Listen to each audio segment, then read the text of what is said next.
a while. I'll start recording. Boom, there it is. And now we need to check our audios. Hi, Mom. I'm a star. Here, Anyways, Hello, Internet. get your game on. Go play.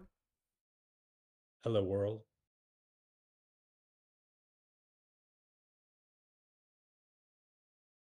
Anyways, I appreciate it being on a Friday because typically, if we do this in the middle of the week, it's going to be difficult for me with the time zone difference. Oh, well, the reason why we're doing it on a Wednesday is because that's what just worked for us.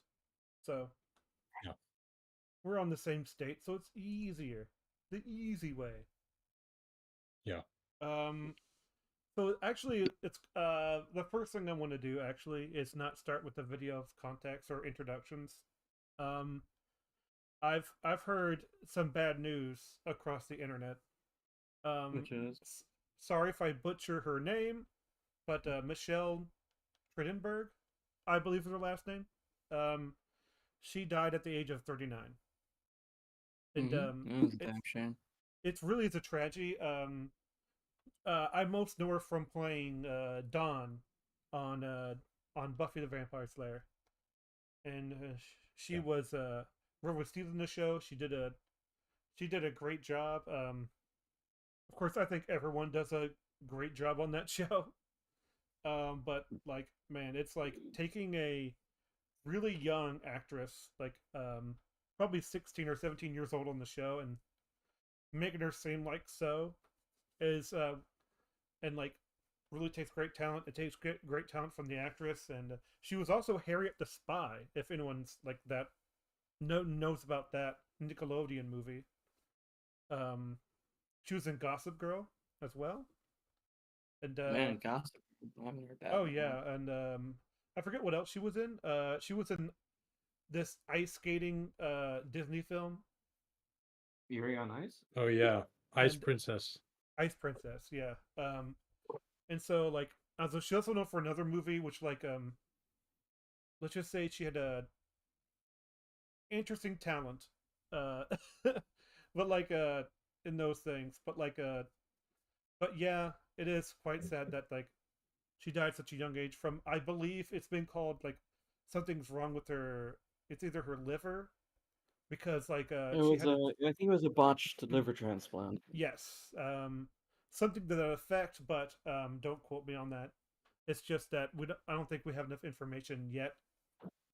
But still, it is sad. I'm a huge Buffy fan, and that's how I knew. From I heard it on Twitter, so like I wanted to make sure. Yep, it's confirmed. So very sad to hear. But we're not here just to talk about celebrities. We're here to talk about something else. Uh, the whole subject Trains. matter. Yeah, trains. I like and trains. and then like certain amounts of people perk their ears up. It's like trains. I know everything about trains. It's like it's like Sheldon says what? So stuff like I like that. trains. I like trains. Burger. I But like like gold. and and how like I've never really thought about movies and their relationship to trains. It's just not a thing I've ever thought about. But I will say that used to be a old film thing. Is like you would have trains in your movies because that allows to you to put people in a certain situation, and you have them in a closed space where they can't go anywhere, so they're forced to Oh yeah, interact. You know. yeah. Or if you're making an action film, a train allows you to like make sure that the characters are like are in a pretty close Mm-hmm. spot. So there's always a sense of tension because they can't necessarily get away from each other. Not really.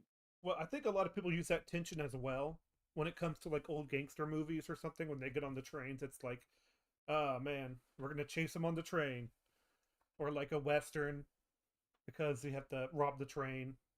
Yeah, the horse riding next to the train. Um, Mysteries happen on trains a lot.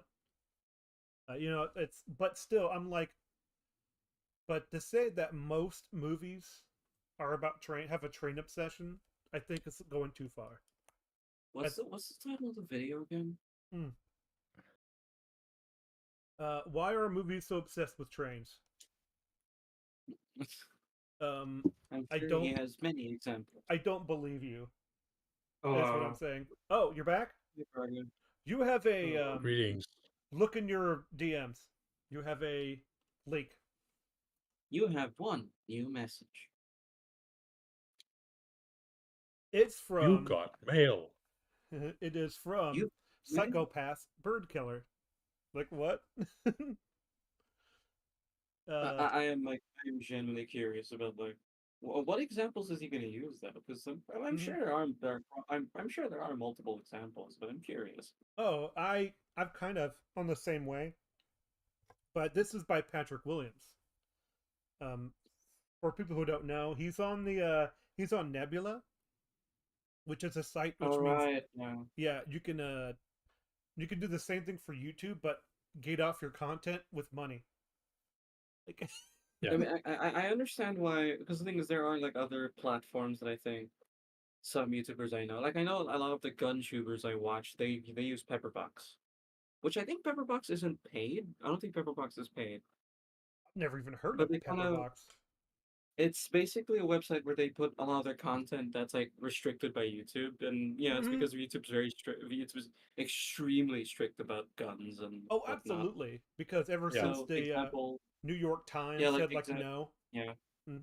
Yeah, example, they can't I remember they said they couldn't show footage of a gun they couldn't show footage of a gun firing in full auto. Like they actually have to censor the gun firing in full automatic, even if you can hear the multiple shots. So I'm But gonna, Nebula, anyways, it's a similar. Mhm. Isn't Nebula like a similar business model to Patreon, yeah, where you can something wall off exclusive content? something to that effect. But the thing is about sort of like Nebula is that like Nebula is in lock and step with YouTube guidelines from what I hear. So to say that like they have to gatekeep content is fine, but I mean necessarily behind a paywall, that's fine and all, but you need to be honest about it. Is what I'm saying. Honesty is the best policy. Mm-hmm. Integrity. Integrity. Integrity. So I'm gonna switch over to the video because we got a long one.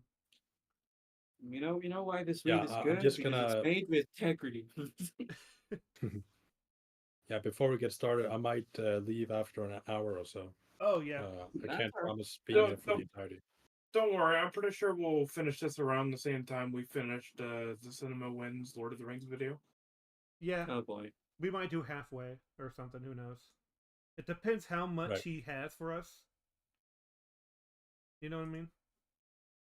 Yeah. So, anyways, shall we get started? Are you Yeah, all in? What'd you or- bring me? Wait, I Let's have a go. question. Mhm. Sure. Why didn't you invite Normie on this one? I'll get back to you on that. Okay. Okay. Frago, let's just say if we added Normie, you would lengthen our time by like 4 times. True. Alright. Over 1 year ago, Mission Impossible Dead Reckoning was released. And if there's one thing that you know about that movie, even if you never saw it, it's probably this. This insane stunt in which Tom Cruise jumps a motorcycle off of a cliff was the centerpiece of all the marketing. It was the poster. It was the big moment at the end of the trailer. Okay, so what's he building up to? I wonder. Like, He's gonna say he landed on a train, so it's actually all connected. like a train track is. It's like poetry, it rhymes. I'm going on the opposite direction where it's like, but it didn't make as much money, and you know why? No trains. You see, train is also another word for training, which is a way to test the filmmaker's skill. That way, they use the trains to train their filmmaking skills. All right, let's try some good faith. I'm not sure. Let's what not get off track, you guys. see the Let's not get trans- off track. The trains are an allegory. The trains are an allegory for World War II. You know where they went? Oh. Oh. Gosh. Shush. It'd be really, I'm gonna predict that he's gonna bring up, trains were used during the Nazi era, so therefore trains have been a Yeah. part of our society for ages. No. Well, you're right. They use the train for ammo. Yeah, that's it. Yeah. They played a whole mini documentary in IMAX theaters that was just about how they created this one moment. Years from now, the movie will be remembered as the one where he rides the bike off the cliff. But this is also a narrative film, not just a stunt show. So in the actual context of the story... Did you guys notice the audio quality on his mic? Like there's a noise in the background. No, I It didn't just notice stood it at out to all. me. Maybe my audio is loud. Oh, It could be. Anyways, I have not to mine distract, let's- set a little low. yeah. I might set mine a little bit low, but I didn't notice it. anyways, let's continue. Sorry. Why fine. is Ethan Hunt riding a motorcycle off a cliff? That's not a thing that people normally do. Is he trying to get somewhere? Well, as we learn in the movie, yes, he is trying to get somewhere. Oh my gosh. I hate to say this, but like, no one just rides a motorcycle off a cliff for no reason, Patrick. Okay? Like, he's going somewhere. Sort of, Really? I can was sort busy. of see what he's trying to do, but the Yeah. problem is, it's like you're asking a question that like that question seems a little redundant because I'm pretty sure most people will Yes. know that he's not just going to drive off the cliff. It's a Mission Impossible movie. Yeah, it's Patrick. like, If you know the title, you Mhm. know that he's not doing it just for funsies. it's like saying, why is It he feels hanging? like In the first movie, he hangs from a ceiling, but why is he hanging from a ceiling? It's like, this feels Really? like when you have to read a word count on an essay you have to turn in, and then you just add filler. Like, this is Yeah, like this feels like paragraph that. is, could have cut. is he This getting to a feels like point, essay though? filler. This is the I hope so. preamble part, yeah. Well, then Patrick- let's let him get to his point. Let's Mhm. see if he can. Okay. Let's see if he can do that. Uh-oh. Could someone start it again? My mouse decided not to work The anymore. whole insane move of jumping off of a mountain is actually a big attempt to get on board a train. Because as cool and exciting as the stunt is, Thank in the actual movie, that's not the climactic moment. It's actually over pretty quickly.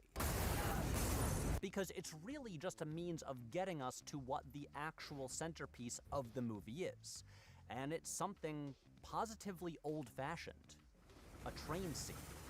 In fact, pretty much the entire last 45 minutes of the film are centered around the Orient Express. It's a sequence that involves espionage and secret deals in train compartments. It has people trying to get on board a moving train, fights... Oh, I'm sorry, but that looked terrible. Which one? This in train fight compartments. scene on top It has of the people train, trying to get on... right here, I don't feel like that it's there. The green. You're saying the green screen. Yeah, might the be a green screen little doesn't feel like it's there. Look at that I'm gonna be screen I'm capture. gonna board be a moving honest. This train, whole fights Oh. on the roof of the train. Yeah, fights on the roof of the train don't look real. Uh, There's no wind. Like, I'm gonna be honest. Actually, no. You can see their hair whipping back and their clothes flapping. mm, I thought this whole train sequence was full of fucking tism in this movie. all right. But he's giving a general thing. Oh, hello, Sunlee. Hello. A runaway out of control train, and it all culminates in a bridge collapsing and the train crashing. It's a sequence that calls back to an entire century's worth of cinema, from Buster Keaton to Alfred Hitchcock to Tony Scott. It's like a video essay on train movies in the form of one of the best sustained action sequences ever made. With No. No. One of the best. It's Action a video sequences ever essay made. about trains. Yes, that's clearly what they were going for. I love how he shows the scene where Ethan Hunt just so happens to land in the right window that it gets the killer out of the not the killer, one of the enemies out of the train. I don't know what they're fucking called. I don't care. And it's just like this huge coincidence that he happened to save her life in that moment on that train cart when this train's fucking moving fast. Mhm. There are lots of moments like that where it's just like, wow, look at that happened. I just love also Yeah. his outfit right here. It looks like an escaped prisoner from the 1940s. Something. He looks French, He does look like one of those French mimes. Which really makes this video essay That's his look true crime. He's French. super lame. He calls it a video essay. Yay! Yeah. Put a mark on your bingo card. Yeah. In comparison. And this also isn't even the first time the Mission Impossible series devoted serious time to trains.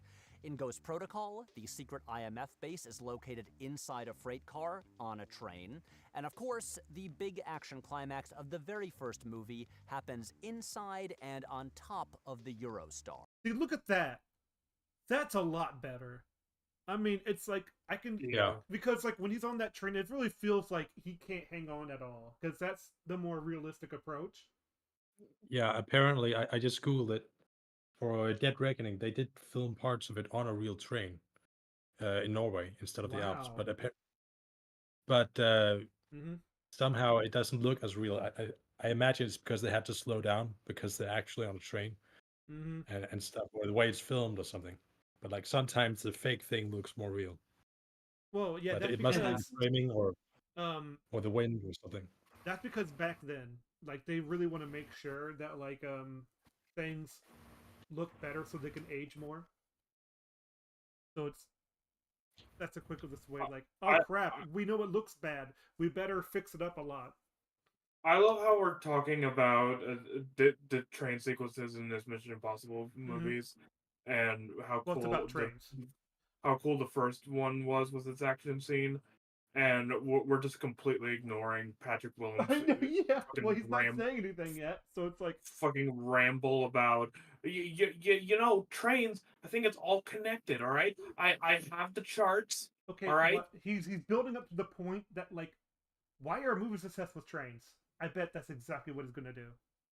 Well, the title of the video is literally called "Why Are Movies So Obsessed with Trains?" Exactly. Yeah, you did it. He What do you said mean the I did it? title. What do you mean I did it? You're the one that's making it sound like he's building up to this mystery.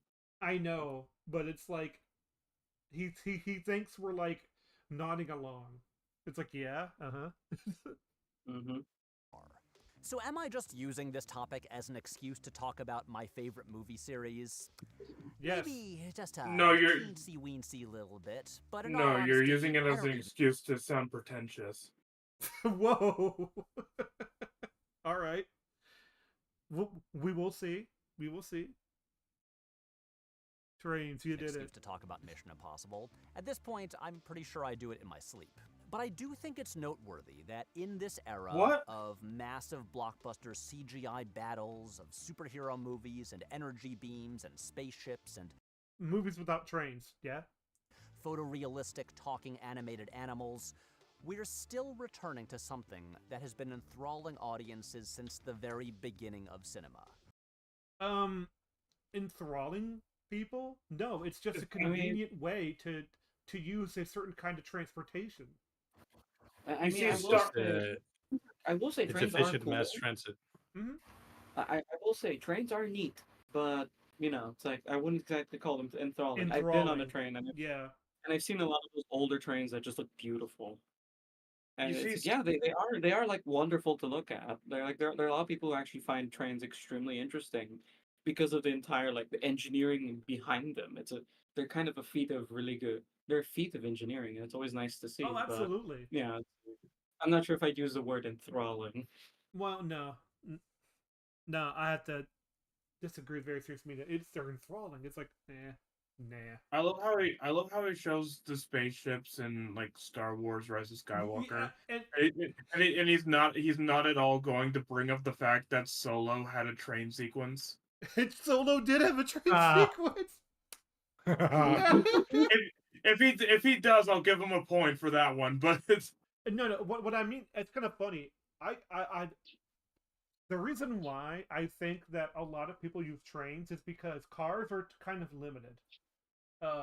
They sort of are, yeah. And it's like, well, not some also for like carrying capacity. Because like if you want to have a bunch of people in an enclosed space, use a train. It's just the obvious answer, or a plane. But a train allows you to walk around. It allows you to go to place. Unlike a plane where you're usually going to stay there for the entire time. So it's like, Yeah, like you can't make a movie with Samuel Jackson called Snakes in a Car. Like it's not snakes in gonna a have the same effect. car. No, Snakes in a Plane. That's a good movie. Remember the gun train? Absolutely, the gun train in Boba Fett. Yeah, I remember. Oh god, I hated that. By the way, You see, I when hated it Richard so much. Trevithick invented the trains, he intended for Star Wars to expand his idea. Yeah, floating. Oh, and also like Back to the Future 3, there was a time traveling train. So it's yeah. Something that represents progress, but also history. Romance, but also danger. Metaphor. I don't think it means any of these things. I just think it's a place where people can connect, that the plot can center around, because It's more a location, it's a set. It's more that I think that maybe he's trying to say that trains often have a connotation in terms of different things, and I can see how a train could be romantic. I can see how like a train ride through the countryside can be a romantic thing. Seems very But it's anti-train. Seems very. But I don't know, man. I'm not not anti-train. I love quite trains. sure. I the trains are cool. It's just that that he's kind. I think he's very much just trying to big it up a lot. Oh, absolutely. He wants you to be enthralled at what he about what he's saying. So he's trying to build it up to this grand subject matter. Grand slam. Yeah, grand slam. No, we're not going to Denny's. Metaphorical I penis, could go but for also Denny's. literal mode of transportation. That's right. It's another vehicular episode. So trains, load up on coal, release the handbrake. Why is he dressed like a chug on mime? down the We mentioned this earlier. It's fine though. This is yeah. I said he's dressed like a like an escaped convict from a 1920s jail or something like that. So it's like my brother, what art thou?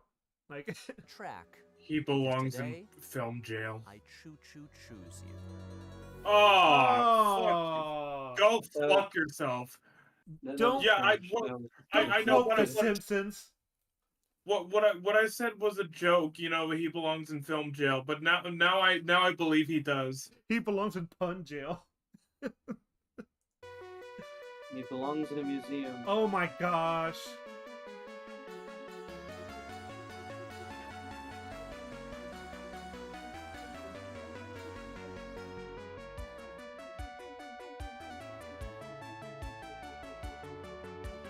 You know what this reminds me of? In Hot Shots, there's a joke. It's like, we're going to take the train to Hawaii. It's like...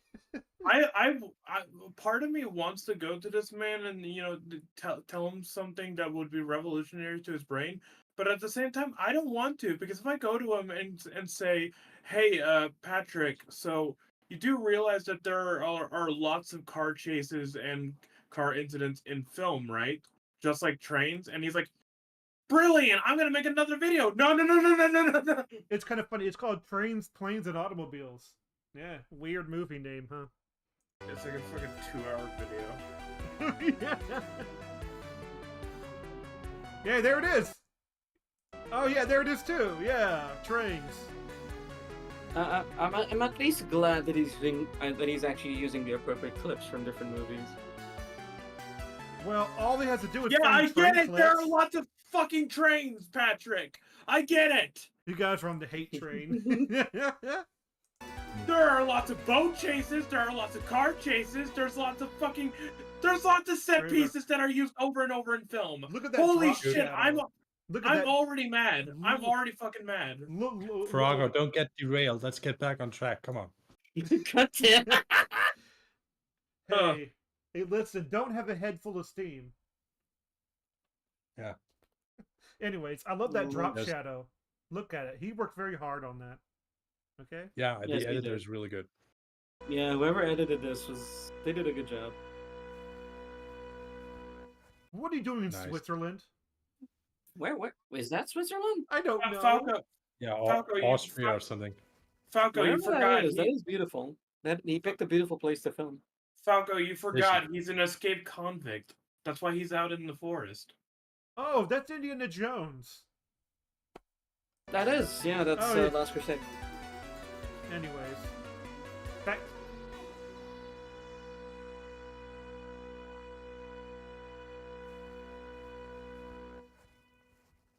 Hello from the Swiss Alps. Oh my gosh, I was Another right. episode Switzerland. Yay! I got it. I mean, it is of beautiful. It is It beautiful. is.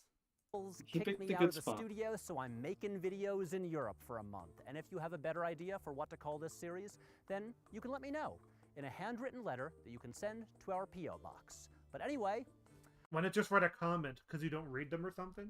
What's going on? Oh Are my you, god, Are you that telling pause a screen. joke or something? Like, I think the joke is that he's too busy Yeah. being on vacation to read comments right now. You know this pause screen that I have right now. He looks a small bit like Walter White. he does. He does. That's what I was going to say. I'm the one who the knows. Alps. This, yeah, I'm pretty sure is the most beautiful place I've ever been. There are mountains everywhere. And if These you mountains look don't up, deserve you. if you look up, there's a sky. There's lakes all over the place. I mean, again, waterfalls. I'm I not going know. to discount I know. the view. It's a gorgeous place. It looks great. This is a great looking place. Yeah. It is Yeah, it's a Swiss staggering. Alps. I got here about a Oof. week ago from What does it have to do with the subject matter? Why? Why? No, I don't care. It's another preamble. It's a preamble after the preamble. He set it up and said, Oh, I think, "Hey, I'm at the I Alps." think he's gonna. I think I know what he's gonna do. He's gonna use it as a segue to talk about trains because he probably got here via train. Well, Hey guys, look at Yeah. that train exiting the tunnel. Isn't that so great? Back to my video about trains, you know, the topic that's in the title of my fucking video. this is where it should have started. It's like forget the. No, but I feel like it's a normal thing for Americans who go to Europe to be surprised at the amount of trains. Like there isn't a lot of that in America. No, there Well, aren't. There really aren't. Well, the trains we use is only like inner cities and stuff, like the L train and stuff. A train is like a luxury in this in the country. That because we're like Yep. this is where the automobile industry is. We don't depend on public transit that much. It's funny because when I was in Japan, Japan has like exceedingly good public transit. Oh, absolutely. But you know, it's well to be fair, like never mind. I just want to continue the video. Monaco. Get by back on taking track. A 9-hour train ride, and it ruled. As most people are aware, the trains in Europe are so much nicer and more comfortable and faster than they are in the US. The whole Called it. experience is better, and the scenery is incredible. And as the train went through Italy and then up all the way through Switzerland and into the Alps, I was looking out the window at the scenery, thinking, this can make a reminds video me about a this. lot of Mission Impossible Dead Reckoning. I And that's when I started to fucking think knew about it. what I believe to knew it. be I knew he the was gonna do undeniable that. Truth. Yeah, me too. Fucking knew he was gonna go. Froggo, calm down, bro. Calm down. It's only 5 minutes. Taking the train good across the city. It's That's such not a a state. stupid video concept. Froggo, calm down. There are no Breathe in, breaks breathe to out. the hit train. Woosah. Of cinema. That all of the best movies have trains. Like, I struggle to think of a Oh, the best movies have trains. All the best All right, movies all are right. train. All right. O- Listen, there are okay, plenty of sure. movies that say they don't. There are movies with no Hey. trains that are just perfect. Hey guys, if you really think about it, Superman punched one of Zod's men into a train in Man of Steel. So if you think about it, Man of Steel's a good movie. Because it has a train. I mean, in it kind of. I mean, he might not be wrong, Froggo. Oh God, shut up. movie that would not be improved by the addition of a train. Like, even movies set on small, isolated locations, like Speed, which is set on a bus, Speed was smart and understood that for the third act action finale, set it on a train. So what is it? That's what you just daggone it, no, that's not the reason. The reason why is because there's a freaking subway in that. That's nothing to do. Are you sure? No, it's just that here's the thing. It might end on a train, but it's like most of it's on a bus. Like, what? Whatever. Tell that to the train that sawed snap neck. Yes. About train movies. Why have filmmakers been so obsessed with He traded his glasses. I love it. Yeah, he really trains trained for that for well transition. over 100 years? Because I think it's Why a does cool ev- set piece. That's Yeah. it. I answered it. The riddle. It has been defeated. Now shut the fuck up and stop making videos on YouTube. No, he's been defeated. Every movie seemed to improve when you add a train. Empire magazine once called trains, quote, the greatest dramatis persona in screen history. I love my own quote. You can quote this like, quotes are dumb. End quote. Hyperbolic? Yes. Accurate? Also yes. No. Our friend Nando. No, not Nando. No, superheroes love trains. Superheroes love trains. I mean, they might. They Yeah, might. it's like yeah. I love when Iron Man is flying across the city. See the train. He's like, yeah, man. I love that. I love that caboose. You know, it makes sense What are you that talking about? the guy who's making a fucking conspiracy theory on trains is also friends with the guy who said, you know, Muppets should be in the MCU, guys. Muppet should be in the Doctor Strange. Woo! This should be. I feel like It's I kind don't of know funny. this Nando guy, but I feel like I shouldn't. So the I remember he said I'm not doing pitch movies anymore, but I'll pitch my movies inside those videos. Like, what? Over at Nando V Movies made a video last Also he's on Nebula as well. year So about how so many superhero movies have major train sequences. And he's right. Seriously. There are a lot. But the thing is though, the thing about trains in movies is that where humans exist and their modes of transportation, they're going to use all of it. And the reason why trains was in since the beginning is because that was the mode of transportation if you wanted to go places that are far. It's like, yeah, that makes sense. They're going to use trains first. But then the car was invented, and they're like, huh, that's interesting, but we're still going to use trains because it's really convenient for us as a plot device. Look, I know you guys want to talk about the importance and message of King Kong 1933 or 6 or whatever the fuck. But have you ever thought about that King Kong attacked the train? Oh wow! Now we're really getting to some great film material, aren't we? Yeah, it's like it has a train in it. I mean, it's Well, like Froggo, we're getting to the peak fire material. it's like what if it's kind of funny. Godzilla -1 had a train in it for about 30 seconds, and then it's. But really, this just kind of goes for action movies in general. A genre that trains Action are movies? uniquely suited for. Okay. But I can't let that go because I hate to say it, but like when I hear the word train, I don't think of action movies. I actually think of mysteries first, because you're trapped in an enclosed space and you have to solve a mystery. I Yeah, mean, it's again, level Murder in the Orient of Express. That's Yeah. the immediate thought. Yeah, that jumps in my mind immediately. But like I Agatha see Christie. why you have the action movie thing, or like the romance movie comes next, where it's Mhm. like people are saying goodbye to each other. It's the romance scene. You know, it's or Bye, Jonathan. because I have to leave. It was something like that, you know.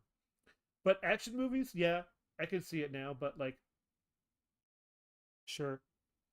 I mean, Friends trains are a good set piece. We spent Mhm. 6 minutes of the video of Patrick Williams going like, "Hey guys, you know trains? We have trains in movies. Isn't that weird that we have trains in movies?" It's so Now let popular. me talk about train. It's so interesting that trains are in movies. It's like, wow, you're so smart, Patrick Williams. Wow. I mean, Falco, he's not wrong. There are lots of trains in movies. Yeah, there are lots of Yeah. swords in movies. There's lots of guns in movies. Are movies obsessed with guns? Who knew? Hey, are they obsessed with American cars? movies are though. Are they obsessed with planes? Are- Wow, it's so interesting. You know, Movies are listen, obsessed with streets. I'm gonna be as kind as I can with very serious media. Very serious media said I'm not hearing any counter arguments. It's like, okay, that is true. We haven't made much counter arguments, but think about it like this: it's Patrick Williams, and he's not making any points in 6 minutes of his video. True. So great in romantic movies, and comedies, and thrillers. Hold on. Let me go back a little bit. And Video then last year Hold about on. how Then- so many superhero movies have major train sequences. I just want to hear And this over. He's right. Seriously. There are a lot. But really, this just kind of goes for action movies in general, a genre that trains are uniquely suited for. But trains are also great in Okay, so they're likely suited for action films, but they're also in these other films. Okay, thanks for that. romantic movies. That didn't do anything. And comedies. And thrillers. And mysteries. Even horror movies. And musicals. So okay, people this just is put it in their movies. yeah. What? Okay, and But especially action movies. Okay, so I'm gonna actually try and make a very long it's point. fine. He's No, trolling you, dude. I want to do this. I want to do this because he's an idiot and I hate him. Go ahead, Froggo. So why are trains being used in all these different genres? It's like, well, think about it. Would you have a murder mystery on a car? No. You could. Well, you could, but it's usually not recommended. You want to know why they use trains? Because trains are long transportations. They give way for lots of conversations, lots of different what's the events, scenarios, that sort of thing. It's just like, hey, zombies on a train and they're on different carts. They could close the doors and be trapped in a cart. Hey, murder mystery. They have all the time in the world since they're on this long train ride, so they have enough time to do all these sorts of things. It's not super. I've said this before. It's not complex at all. It's a cool set piece for writers to use to either make long action sequences that can have plenty of tension, have plenty of conversations that drive character or plot, or you know, all of the above, or just some different scenarios. It's not complex. It will never be complex. Yeah, it's like the whole logic there is it's like the reason people like using trains, at least like a lot of movie directors like using trains, is because they're actually a really good set piece for like a lot of things. The thing with trains is that they give you a very good place for creativity because of the size and design of trains. It gives you a lot of sort of ways to work around certain concepts. That's why I like them. Trains are cool, but it's like I don't think movies are necessarily obsessed with them. I just think that a lot of writers and directors realize trains are a really good spot for movies. Like I said before, it's just a part of human history. So it's going to be into the culture as well. Like, and that includes movies. So it's just going to come up. You know, it's like I said, it's like cars. It's like a boat. It's like any sort of transportation. It's just going to come up. Because this is what humans deal with day to day. So yes, trains are inherently cool, and also they are Inherently cool. Okay, that... I mean, yeah. It can be. But it's like... I sort of agree. I guess. essential infrastructure for a functioning society, which is why, I'm sorry, but Los Angeles is not a real city. Whatever. Los Angeles is not a real city! What the fuck? He's not I a think real he's talking about city. efficient infrastructure. Not a real he's city! Obviously making a joke. Yeah, he's Calm making a down. joke, but you know what? Chad, move. It's not a real city. I agree. That's actually really funny. It's like it's a joke, but I kind of want to just agree because that shit just sounds so funny to me. Yeah, It but like, sounds funny, but you when know, it comes from him, I don't think it is. Hey, Los Yeah. Angeles, yeah, you're not a real city. Why? You don't have any trains, bitch. You are you Freddy Cougar? The joke I would make is you're not a real city. Why? Because you're in a clown state. That's why. You're in a clown state. Let me, LA people, and I'm sorry. You won't get here in time because you're stuck in traffic. Now, I know Yeah. we just made a whole episode about cars and how cool car movies are, and now we're here talking about how actually train movies are the best. But look, what I'm really trying to say is that Get to the point. Is he about to get to the point? Get on with it. movies about big metal things going really fast are great. And if you disagree with that, then I want you to go buy a train ticket and get on a train and take it to the nearest lake, and then jump in said lake. And if you're still somehow doubting the power of train The man really said kill yourself now. I'm happy. I know. It's kind of funny. He said it in the most pathetic way, but yeah. All right. think that I sound like an aging boomer with a train collection in my basement, consider that in The Fablemans, we learned that I don't care. For goodness sakes. Why is he bringing up the Fablemans? I don't know. You know, I feel like I'm going to, because he's admitted that he's a boomer. So anytime he makes a point that's not actually a point, and he continues to ramble, and we pause, I will just simply say, "Okay, boomer." That is all I will say. No, The you problem sound is like Poke when I hear you say "Okay, boomer," I just think of that really cringe song from. Yes, I You have do. not, I will say you yeah. have not helped matters. Patrick from- Williams himself is cringe. You must use fire to defeat fire.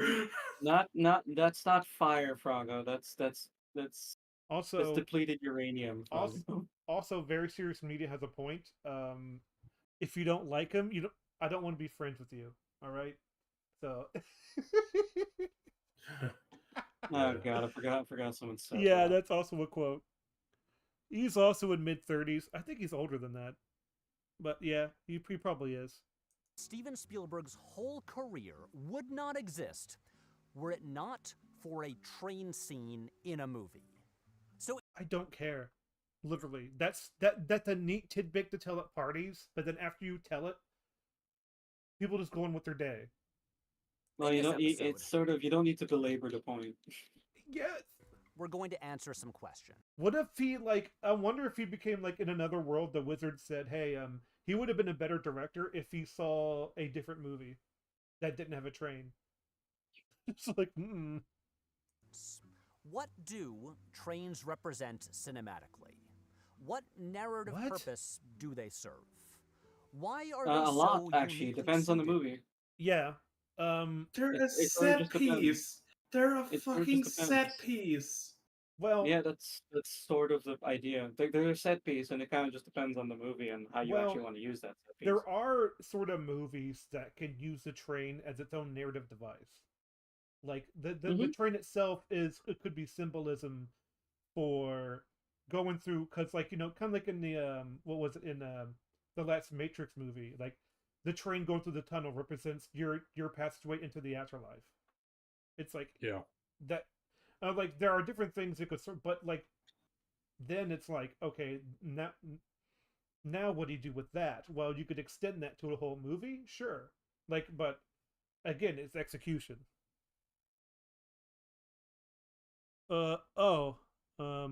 Drop me a DM. Okay, sure, yeah. Maybe so. For cinema? Why do directors drive themselves and their crews and the studios totally insane, building entire railroads and crashing trains and just dealing with the insane hassle of filming on trains when there are obviously much easier ways to make movies? Why do trains constantly recur in not just action movies, but in literally every genre of film?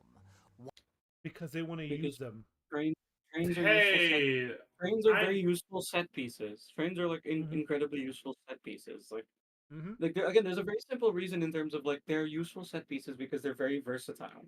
It gives I you a lot of room to actually maneuver Yes, they're like and actually small. change scenes and stuff. They're like an extended car, but for people to walk, sleep, eat, go to the bathroom, Yeah, do you whatever. you have a lot of Yeah, it's you have like a lot of verticality because you have like you mm-hmm. can have a fight scene or stuff going on inside the train, but you can also have people that go on top of the train.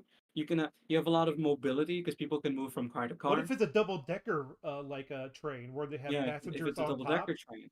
It's like Yeah, and what you if give you yourself a wanted lot of freedom. what if you wanted a scene to go on at the same time in another part of the train? It's like that's Yeah, also a thing you can do. So it's like it's just incredibly inconvenient. They're actually just very very convenient like tools. And plus yes, yeah. plus visually they are appealing. Like I can't discount the Mm-hmm. kind of visual appeal that trains have for the audience. Oh yeah, because like Trains are very well made. They're a very in beautiful piece of Joker, it engineering. actually feels like that like this is the worst thing you've ever seen inside of this train. And Oh he's like yeah, like he's in the locked in Joker. there. Yeah, Uh, in the Joker, you can actually they use the train as a tool to kind of tell you as like further evidence of like how dirty or how grimy the city is. Because the inside the mhm. train is dirty, it's stained. There's Well, like spare newspapers and garbage in it. There's a graffiti on it. I want to put on my film cap for a minute and be like, okay, they he's ready to go off on somebody because he has this gun and he's inside this metal box that he's contained in, and that's like the Joker himself. He's ready to like he's ready to come out, and when he finally gets out, he doesn't care anymore. He's like boom boom, he kills them, and it's like kind of parallel like symbolism. But It's like poetry. It rhymes. but like but then again, I just reach for that because I'm trying to make a point that like you could probably say anything about a train. So sort of. So it's what, like looking at this clip just makes me want to watch Snowpiercer, which we will watch. we will watch later. Snowpiercer. Hmm. In a few- in, in a few days, we'll be watching Snowpiercer, and I'm really excited Snowpiercer. because Snowpiercer is a much more entertaining, intense movie than all of Patrick Williams' content. Okay, calm down, Vic. Snowpiercer.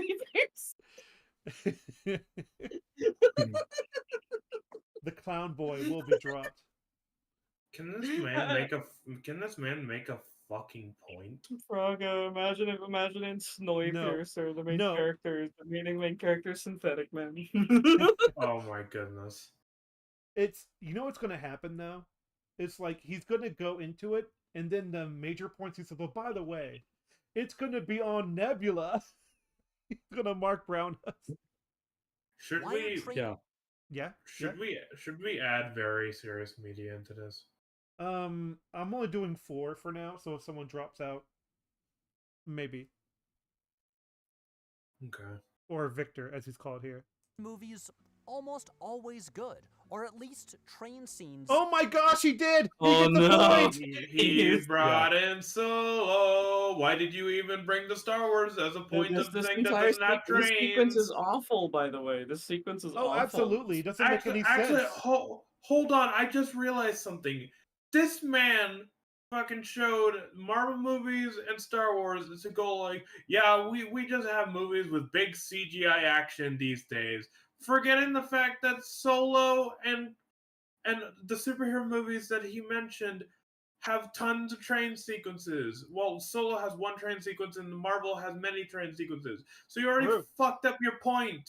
Your Cap- only point! Captain Marvel had a train sequence.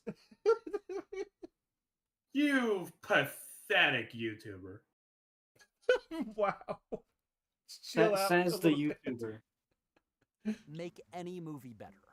Well, these questions and more will be answered. But to get there, we're gonna need some context. We first need to explore No. a brief history Oh my of train gosh! movies. The history of No! cinema began with a train, and it is as if this train has been driving into film history This is Bloomberger of trained Evan cinema of attraction. Krista Blumlinger. Yeah, Whatever. Blumlinger. Krista Blumlinger. A And history of Is she cinema gonna that mention the began fact with that a they? train. Yeah, Armstrong is she gonna mention University, the fact that they ran out of the theater? 2006 into August 2024. Okay. Oh my gosh. Hello. Okay. Ever since. As if destined to return unendingly, it crisscrosses the Lumiere films and their ghost train journeys. It drives the phantom rides of early cinema and is then embraced with open arms by the avant-garde as one of the primary motifs of the cinematograph. A motif. Holy crap. I mean, listen. You smell that? Yeah, Smells that? Smells like pretentious. Yeah, it does smell like pretentious. I was going to say that, but I'm like, listen, I'm sure you're a fine person. But like, I'm sure wow. she's fine, but good God, This is why Patrick chose There this. is a- It's because it speaks to my yeah, smell. I can see why he chose this, but it's Yeah. like, man, the amount of like just look at all the words I know and use. It's like, look, I get it. That is like a respect for her vocabulary and her command of the language, but Mhm. like, come All on, this- Patrick, come on, Oh, Patrick. absolutely. This is not helping All- your case. He This is just wants making to you look sound more smarter than he pretentious. is. All So this guy you're needs. using, so you're using the words of someone probably smarter than you. Exactly. All this guy needs is just black and white coloring and a violin music. Oh, And then don't will doubt cross. it. He will cross the Froggo, river piano. to pretentiousness. Froggo, no, piano. Use the brown table piano. Oh my gosh. Yeah. Motif which, more than almost any other, allows us to engage with the modern experience of visuality. The steam engine. Okay, no, Hold on. visuality. Let's. That is hold the on. last. That last word is something I really just. Everything else sounds okay. It's just a little like, they're just using very fancy So, words. Visuality is like, no. You what could does just say this allows mean, us to anyway? engage with the modern experience. I think this is Or you could just say viewing a movie, like modern experience of viewing a movie, or Mom- modern experience of viewing cinema. So what it's saying is, the first movie had a train, and the last movie's gonna have a train. Is that what I'm supposed to get from this? Like, but then it's like, yeah, but the ghost of a train will reappear because it was like, oh yeah, remember trains, guys? Like, yeah, I remember trains. And There's a train. Open arms by the There's a train. Like, I am the ghost of train's future. We have no future. Bye. We have a no motif future. which more than almost any other Hello, allows us to Zeddy. engage with the modern. Hello, the fuck out of my Zeddy. face, Kermit. Experience of visual Kermit? reality. Sorry. What do you have against Kermit, Frank? No, there's the fucking more videos thing had like a Kermit thumbnail and it was getting in the way of the words. Hello, Mr. Near. Yay! So I just want to know, like, if he never explains what this means to what his subject matter is, or he just wanted to put it in here to make sure that his film degree was was justified. Visuality. The steam engine was invented in 1802, and soon after, this incredible new mode of travel spread rapidly around. Why are movies so obsessed with trains? Let's go over history of what trains are. We don't need to know this. Not really. Here's the secret to Thomas the Tank Engine's railroad. You see trains in history. Sparkle. That's what it is. Around the world. In 1829, the first steam railroad opened in the US, and that would soon become the standard means of mass long-distance travel. Wow. Long before. I think he is one of the special people that thinks about trains. Because he's autistic and not the good kind. No. Mm-hmm. The actual conversation, like he's talking about now, in my opinion, is far more interesting than the correlation between trains and movies.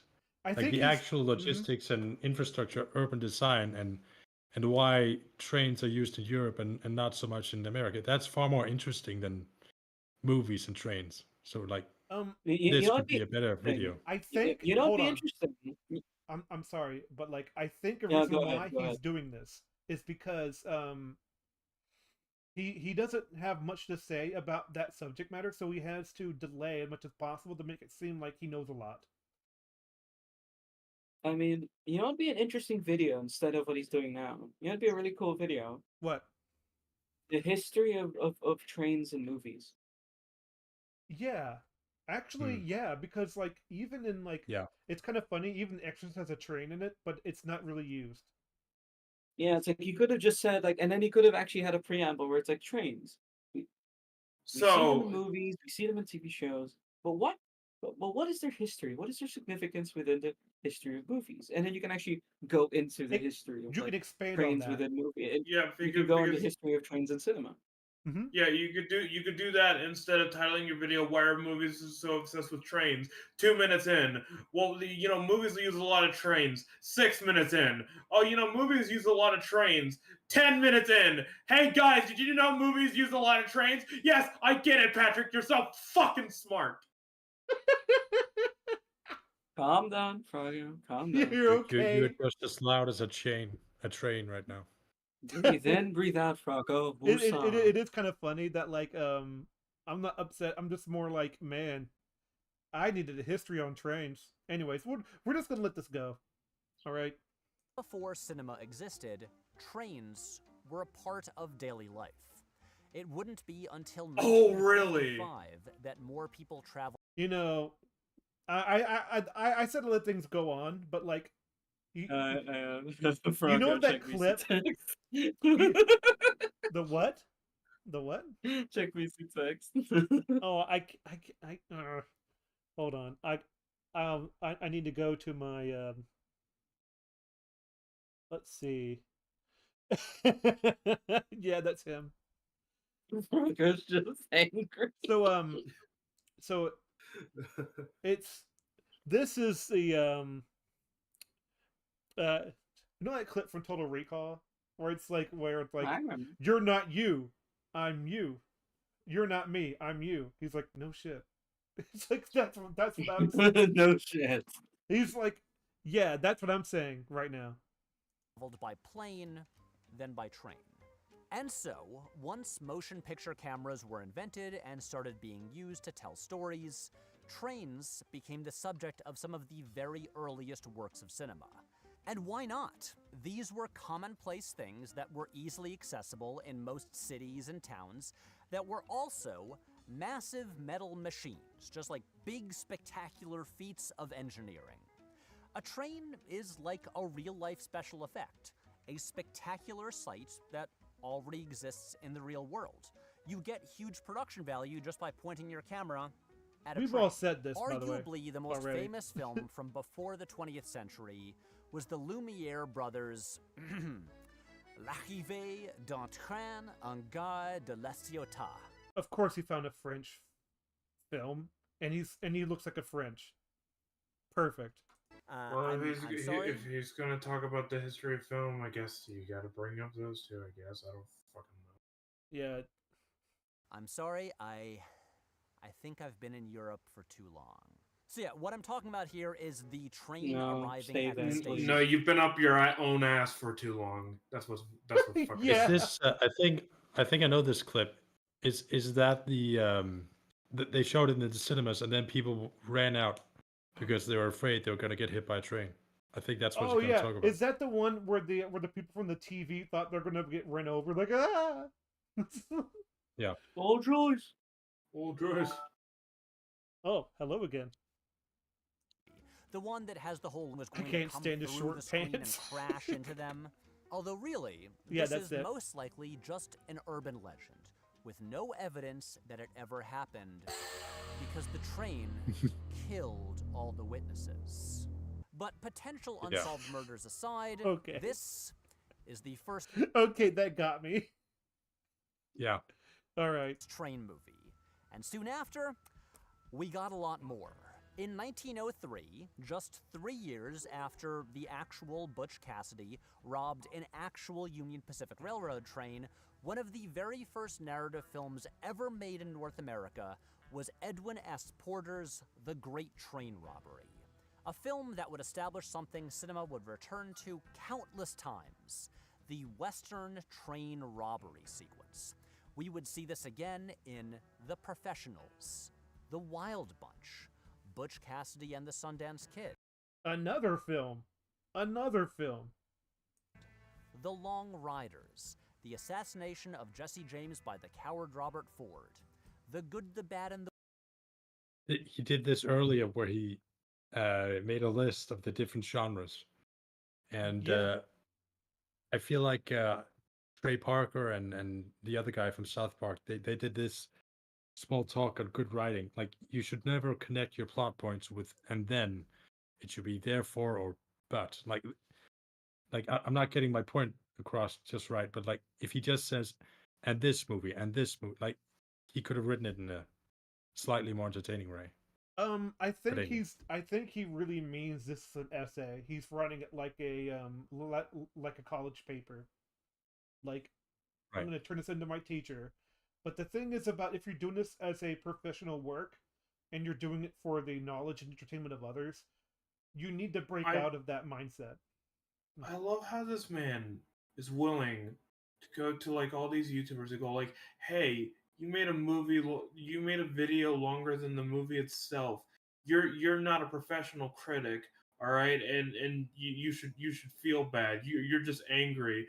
But this man goes over here and is like, "I'm going to make a 48 fucking minute video going like, hey, guys, trains and movies, did you know that's a thing? I'm going to say that for 12 minutes straight and then not rewrite anything at all or shorten the video at all because I'm such a smarty." I mean, Falco, isn't he? No! I want to die!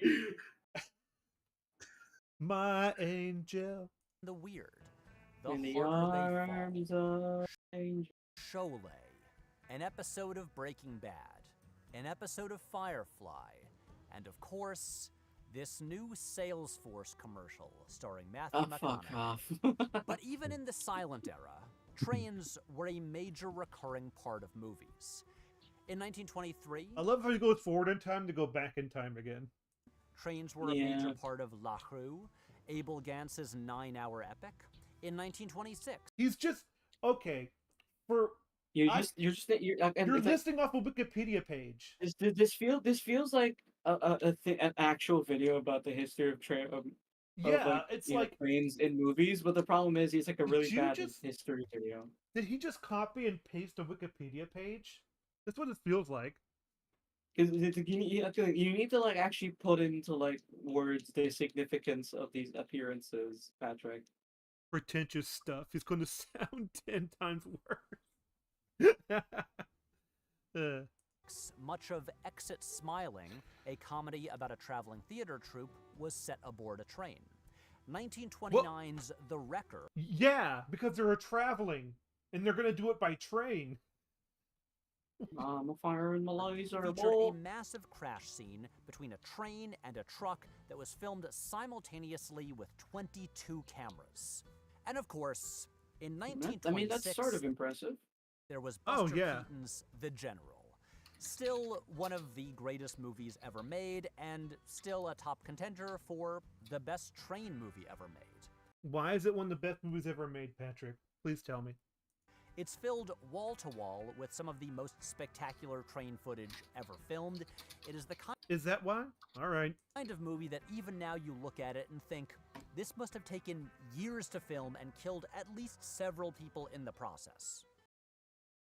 Oh. It's the train movie that every other train movie to this day is still trying to top. Well, I don't know what he means by this. He's not really explaining why that's a thing that I should be impressed by. I get it, but like the work it entailed into doing it is impressive, but yeah, but why is that impressive? Like, other than like is the execution good? Is that why? Listen, I understand being impressed by the set design and like the practicality of a lot of things going on, but like unless it grabs me with something else, I need something else, you know. What about the writing, not the visuals? Like, if most sorry, I'm not a baby with that looking up at the mobile, looking at the pretty shiny things going around my head. I need something a little bit more. I need to chew on adult food. Okay, like if most of this video is just him explaining the history, I think I might just quit this video. We'll see what happens at the 20-minute mark. Okay. Up until the 1960s, by the way, arguably the most... Yeah? Hold on. We are active in the chat, but basically it's midnight at my place. So if anybody wants to switch with me, it's perfectly fine. Okay. All right. If you have to go, then I guess I'll talk to you later. No, I think I'll stay in for the next 5 minutes. Oh, okay. Well, if you have to leave, you know, then that's fine. All right. Popular genre in American fiction was the Western. And even before the Great Train Robbery was made, trains have been a major part of the genre. Frank Gruber, right... Well, I don't even need text to do that. It's just that what happened back then during the Wild West that made trains important? Gee, could it have been that like they were trying to expand to the West and trains were their main, were like a big deal because horses were like notoriously, you have to feed them, you have to get on top of them, you have to maintain them. On a train, you can just ride there. And it's like, that would mean like expansion across the West could go even faster. You know, but that takes time. And it takes a lot of monies. And plus, like, that, like, there's lots of things that go into that. Writer of countless Western novels and screenplays, claimed there were really only 7 plots for Westerns. And the very first of these plots was, quote, the Union Pacific story. The plot concerns construction of a railroad, a telegraph line, yeah, or some other type of modern technology or transportation. And so, in many early West... Well, I hate to say it, but like, there's only like 5 stories told again and again with varying details. It's, again, there's no such, I don't think there's any such thing as like majorly original work anymore. It's just that, it's all about the execution makes it seem a lot better than it is. When it comes from a ink to paper. Western films like John Ford's The Iron Horse or How the West Was Won, the railroad represented progress as American civilization tamed the wild frontier and united the country coast to coast. That idea would be subverted by Sergio Leone in Once Upon a Time in the West, his postmodern take on the classic American Western, which presents the coming of the railroad as the death of an era of freedom. As Christopher Frayling describes it... Isn't that like Red Dead Redemption 2? Like, wait, is that where he's going with this? Is he trying to take the angle of I think it's just trained. No, I think he's going to say that trains represent progress in film. Even though that's not true. Even though that's not true for a lot of action movies that just want to use a train set piece, but okay. I don't know. It just seems like I mean, it would be his only real point about why movies are so obsessed with trains. Even if it's stupid, it's a point. I mean, like, he could make that connection, but it's like, it's just odd to make that connection and then make a whole video about it instead of doing it in a tweet. Like, I mean, I'll take it if that's his real point. It's like, hooray, you did it, Patrick Williams. You're finally worth something. The end of the golden age and... Oh, boys. Sorry. Yep, you're on your way. Thank you. It was a lot of fun. Yeah. Like there's nothing quite like watching Patrick H. Williams with my friends. Like truly, this is This is peak content. Yes, it is. But this is my stop. I'm gonna get off here. All right. You have a good time, sir. Yeah. Bye-bye. See ya. See you around. Have a good weekend. Yeah. All right. We're probably going to go on for a little while. Of the Western as fable. And weirdly, two of the most disastrous would-be blockbusters of my lifetime were big-budget westerns whose plots revolved around the completion of the Transcontinental Railroad. That has nothing to do with them bombing at the box office. Falco. Yeah? Victor is ready to join. All right. Hang on. So we have Vic 1 and Vic 2. Yeah, but he's it's something different, okay? I need to switch to the intermission parts. Is it not showing on the page? Why? Why would you do this to me? Oh, well, Vic is here now. Hello. I'm talking. Hello. Hello. Oh, that's right. I need to send you an invite. We might have finally come across a single point that Willaims has made, which is all right. Finally, it might be a point. I don't know. He hasn't confirmed it yet, but I think what I think he's going to say is that trains represent progress, and that's why they are so obsessed with trains. And my response to that would simply be, well, a lot of action movies just want to use it as a set piece, so I don't think it's exactly symbolism of progress. Direct progress, though, for into the film industry doesn't have to do with trains. I'm sorry. Like, are you in? Yeah, I'm in. All right, let's continue. I'm talking, of course, about Wild Wild West and The Lone Ranger. But, like, seriously. Well, that's because those are bad movies. It has nothing to do with the... Yeah, it's like, it's not because railroad. It's not because the existence of the train. It's because they're both, like, just really bad movies. It's just that Wild Wild West is a movie I like watching because it's just funny bad. It is kind of funny bad, but I do enjoy parts of it. But yeah. Yeah, and I actually do like the song that Will Smith made about Wild Wild West. It's actually a really catchy song. It's. Go ahead. Oh, I'd say I do like the mechanical spider. Yeah. Yeah, the big like, steampunk spider. I just love the idea that's like, man, look at that. It's like, well, that's the thing though. It's a lot of things about progress is that, like, yeah, progress will come, and your time does come to an end. It's sort of like the Dark Souls equivalent, where it's like, it doesn't matter what comes next. If you continue the fire or lead it into a new era of darkness, it will always come back to someone will change it again. Like, progress will always move on somehow. It's funny to remember the fact that Wild Wild West only has the big spider because the producer of Warner Brothers really wanted a big spider for Nicolas Cage's Superman, so it was like, hey, you finally got a spider. I finally got my spider. Yeah, maybe people wouldn't have seen it said and just decided not to come back and told their friends, yeah, it's not very good.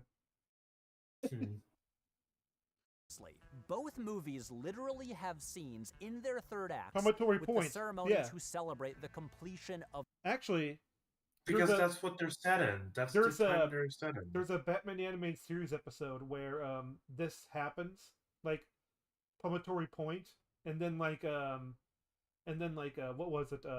Ra's al Ghul goes to like make sure that progress can't be made, and then Jonah Hex is the one who stops him.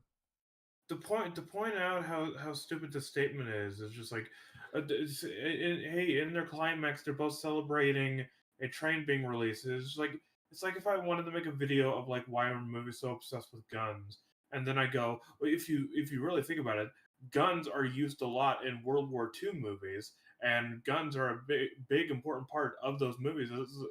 It symbolizes guns. It's a big part of American what history. The hell are guns. you talking about? Oh, hold on, I'll be right back. That's cool. We're probably going to continue. Of the railroad, which then leads into the big action finale. And if you'll pardon the pun, both movies went off the rails due to highly questionable choices, like a giant steampunk spider and casting Johnny Depp as a Native American. That said, that had nothing to do with it. But whatever. The train sequence in The Lone Ranger is genuinely one of the greatest action scenes of all time, and we are going to talk about it later. In many westerns, the story begins with characters arriving in a town via train. Once Upon a Time in the West has probably the most iconic version of this, with the first 10 minutes of the film spent with 3 gunmen waiting for a train to arrive, and when it does, the resulting shootout kills them all. Even some more modern neo-westerns begin with characters arriving via train, like Bad Day at Black Rock. Well, I think that's more of a coincidental thing because, like, a lot of westerns, or even have this sort of what to call it, like genre niche to have trains, and it's like because people monkey brain when it comes to trains and westerns. Like, I know what a western is; it has a train in it. Like, yeah. Well, it's also because in the era of the West, the biggest, the most prominent form of transport, aside from horses and carriages, was trains. It's trains, yeah. Even in more modern like westerns, that's going to still be a thing, because like they wouldn't have like highways and stuff like that yet, or freeways. Well, there aren't cars. It would be weird to have a western without trains. Maybe, but like, I don't know. I don't know if I can think of a western without a train in it. Does The Quick and the Dead have a train in it? I don't think it does. I'm back. But like, oh well. Dead Man and Killers of the Flower Moon. Some westerns spend the whole movie waiting for people to arrive on a train, like High Noon. Or they are about catching a very specific train at a very specific time. I'm sorry. Hold on, Falco. Mm-hmm. Could you rewind to the part where it says "Killers of the Flower Moon"? I want to hear the full point. Okay. And when it does, the resulting shootout Well, there's no kills point. He them just all. says movies. Even some more modern neo-westerns begin with characters arriving via train, like Bad Day at Black Rock, Dead Man, and Killers of the Flower Moon. Some westerns spend the whole movie waiting for people to arrive on a train. It's so great that they arrive from a train. That is, look, they arrive from a train in the beginning of the movie. Yeah, because the movie is establishing that they're at that place now. Yeah, I don't know why that's an important factor to note. I mean, well, like, maybe they're obsessed with trains. Oh my god. Yeah, there's some like Wi-Fi signal to like some kind of like control center in Hollywood. Like, is that a western you're making? Send in the train. So like, and they push the button. Like, so that's why the Nazis like using trains so much. Oh, it's very efficient. Very efficient. Yeah, they have that many people on it. Yeah, true. Or they are about catching a very specific train at a very specific time, like 3:10 to Yuma, or Back to the Future Part 3. Another thing worth noting, westerns are full of people riding horses, which are perfect for chasing after a train. Oh my gosh, he went for the opposite. What if, do you know there are some westerns with no trains? It's just people on horses. That Back to the Future point is, well, I'm gonna just say it. I'm gonna say it plainly. It's retarded. It's just like, look, they're trying to catch a train, just like these other movies. It's like, you do realize that, yeah, every Back to the Future movie has a climax of we gotta find a way back to go back to our present time. and fix all this. Yeah. That's the climax of every movie of Back to the Future. Them chasing the train or something like that is the exact same climax as the other movies, except it's a train and they have to catch it. Do you know Which is, why Well, they're using the the only train? I understand why they're using the train because Okay. they're in the Wild West. So yeah, there's some relation to that, but there's nothing more to it. Yeah. Okay. Yeah. Okay.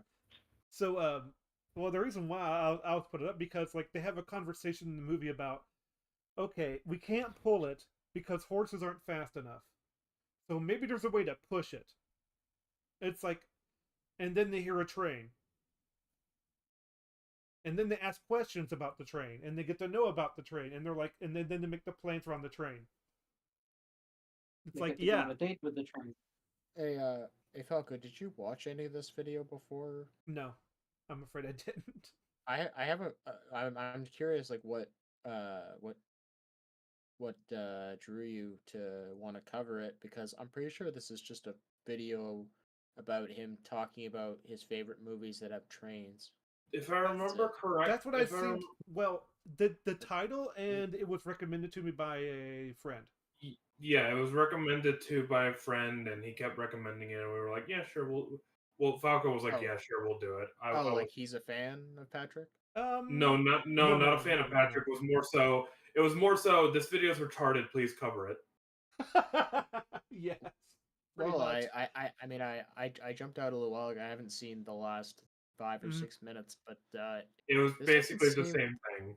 This doesn't like, I wouldn't say this is a dumb video. It just kind of seems like he's just going on about, hey, trains are in movies, and I like these movies with trains. Yep, that seems like it. That's it. It is it.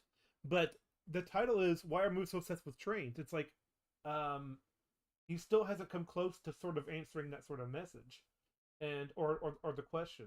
It's like, but I think it's just. I have a feeling that's just a hook. Yeah, it's like a. I mean, it's almost clickbait. Like in a way. At least to me, it is, because it's like, if he's not going to answer the question, then like this whole thing is just a Nebula ad. Like. And then jumping from the horse onto the train. We'll wait till 20 minutes. Even teenage Indiana Jones does it. Trust me, this works way better than jumping onto a train from a car, which you almost never see. While trains would remain... You almost never see, by the way. It's like... Why would you say that? Well, it just works better. No, you don't need to elaborate. It just works better. I just find that so funny. It's like, by the way, you never see it anyway.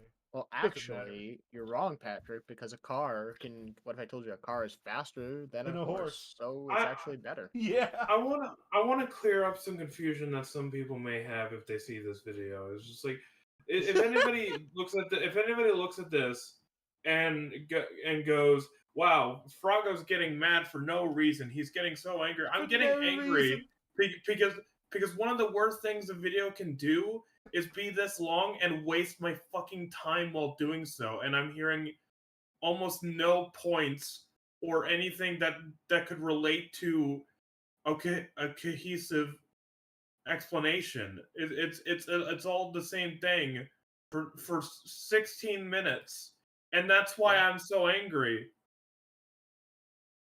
He's kind of like it's kind of like Homer Simpson. It's King Kong, and he has to go all the way up the Empire State Building. And those guys in planes are like, he's sure taking his time. Better refuel. It's Remain a major part of the Western genre, their cinematic reach stretched much further than that. So beyond what the train means on a thematic level, beyond just movies set in the 1800s, what is it about trains that makes them work so well on screen? Setting a story on a train creates certain constraints. But as we know, when it comes to art, constraints usually lead to creative solutions. As limiting as the setting of a train might seem, this one long... I disagree.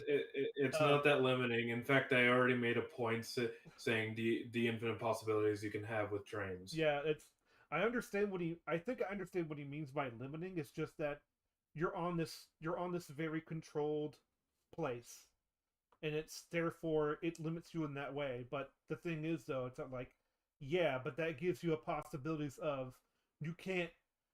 You have to be forced into a situation because you're in this enclosed space. It's like that involves creating conflict of some kind. Narrow vehicle that moves along a fixed track, it allows seemingly infinite storytelling possibilities. Some of this next part may seem a bit obvious, but stick with me because it's important. Once the characters board the train and it pulls out of the station, they are all essentially stuck in this new world. It's a world where each car is essentially its own room, like we see in this one shot from the Darjeeling Limited, where each character has their own room with its own look. And that idea is taken way further in Bong Joon-ho's Snowpiercer, where there's literally a whole society on board a train, with a school and a restaurant and even a sauna. Because the train is so narrow, there are only two directions one can travel through it. Forwards or backwards. Or forwards or backwards. So the only way to get to a room near the front of the train is to walk through every other room in order. And due to it being so narrow, you usually have to go single file. The great duality of trains is that they are simultaneously a vehicle and a location. Many train movies never feature the conductor at all. They might as well be about people in a house that happens to be moving, with bedrooms, a dining room, and often even a bar. But these rooms are also constantly in motion. Then other train... You said that already. I'd love it's like they're like houses that go somewhere, but they're also in motion. Like, yeah, neat, huh? Movies are literally about one or two people driving a train as if it was a car on rails as they work. Is this as if it were a car on rails? Yeah, it's kind of funny. You already said that. Yeah. Like, what was it, like a narrative tripling? Yeah. This is cinema. Mm-hmm. The engine and the brakes and refuel it. The train can lean further in either direction. This makes me want to make a movie about a conductor. You know, I'm gonna do it. I'm gonna give Patrick Williams a single compliment. No, you shouldn't. That's not okay. Listen, that's against your character development. All right. That's against your art as a character right now. You're being Froggo's going off script. You're being inconsistent as a character. I think the point he made of Snowpiercer, of you know, each cart representing something different, and backwards and forwards, two directions, making things somewhat tenseful. It's a good point. However, there's still a problem with that. Snowpiercer, it takes the idea of a train and does some creative liberties with it, including the fact that it's not always back and forth. It's sometimes around the train, because you have the fact that they go through an ice cap, which damages the train, and the train has to keep moving forward while everybody has to deal with the impact of it. And then there's also the sniper sequence where there's a guy. So basically, they go on as they go on the track, it starts doing it starts doing a round turn, and as it does this round turn, a sniper is on one cart, pointing at another cart and trying to hit his target. And so they have to kind of work around the carts without getting hit by the sniper while also trying to get to him. It's like, there you go. So Williams' point, while I give it a compliment, it's not entirely true. Minus compliment, because he said this is obvious, and I agree with him. So depending on what the story demands. I wasn't agreeing on all his points. I was just saying the Snowpiercer one grabbed my attention a bit. Mm-hmm. In many movies, both aspects are used. You can have a dialogue scene, just two people talking as they would anywhere else. But on a train, the entire time the background is whooshing by behind them, and subconsciously, we're aware that they are moving toward their destination. No, that's not subconsciously. Subconsciously. No, we know how trains work.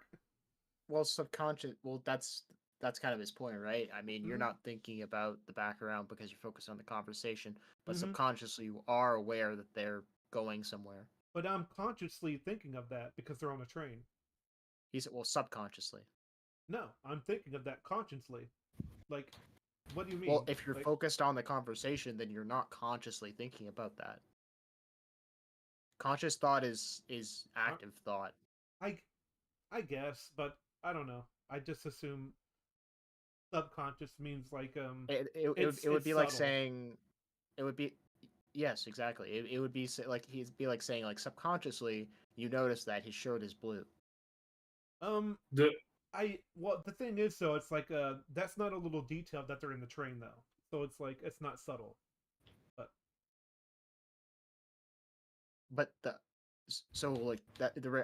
reason he highlighted it is because in this particular instance it is a small detail because the focus is on the conversation. The conversation is impacting the plot more so at that moment than the train is. All right. That the train is more of a setting. It's like dressing. Yes, it is. It gives any conversation an extra sense of momentum, and it's also just more visually interesting with a constantly changing background. While we understand... It is kind of funny how it said it's more visually interesting. I think that's the initial reason why he wanted to point it out. But yeah, it is more visually interesting that something is going on in the background because you don't have to do the extra work to make it more special than it is. And that trains are driven by people. Except for the trains in Thomas the Tank Engine. Oh my gosh! Drivers and kind of are people themselves. So like, wait, I was joking! I know! I was like, oh no, he's gonna go off. I was fucking joking! Patrick, you didn't need to do this joke, please. You were actually going somewhere with your joke. I know, and he stopped it to you were a going halt. somewhere with your video. Yeah, he stopped You're it to actually a halt like to make a joke. talking about stuff. Why are you doing this in the middle of your video? It's fine. It's fine to make jokes. All right, like we're not we're not total autistics here. But like I again, this video he didn't juxtapose his last point with anything. It's pretty obvious. This is just hey guys, I really like trains and movies. Did you know that Thomas the Tank Engine is kind of frightening if you think about it in a realistic fashion? Cool. Like, okay. Their faces move. Do they have muscles in there? Do they have souls? Okay, we can't interrogate that right now. We would be here all day. That is a topic for... Then don't bring it up. Other people to worry about. Let's get back on track. Anyway, while we understand that trains are driven by people wearing goofy-looking hats, those people rarely play a role in train movies. Their hats are not usually, the train conductors are unseen, and the train is presented... That's why I want to make a movie about a train conductor. It's just him going through his day-to-day stuff. It's like, that'd be kind of interesting, but it would be dull, but it'd be interesting. As simply well, I mean, if you wanted to make a joke about a train that has no conductor, like what about the gun train? I mean, the gun train, there were no humans on that train. What about the AI trains?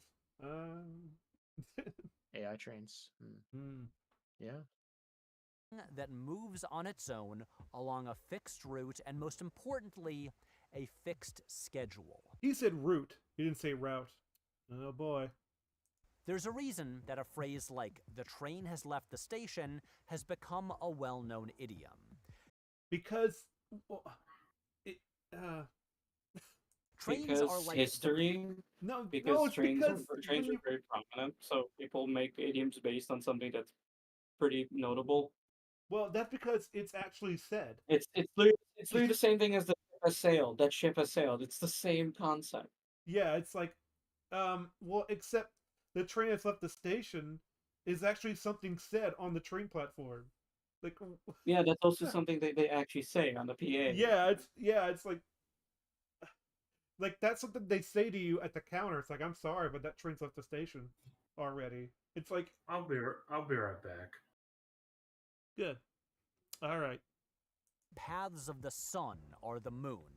They are forces of nature too powerful for any of us to control.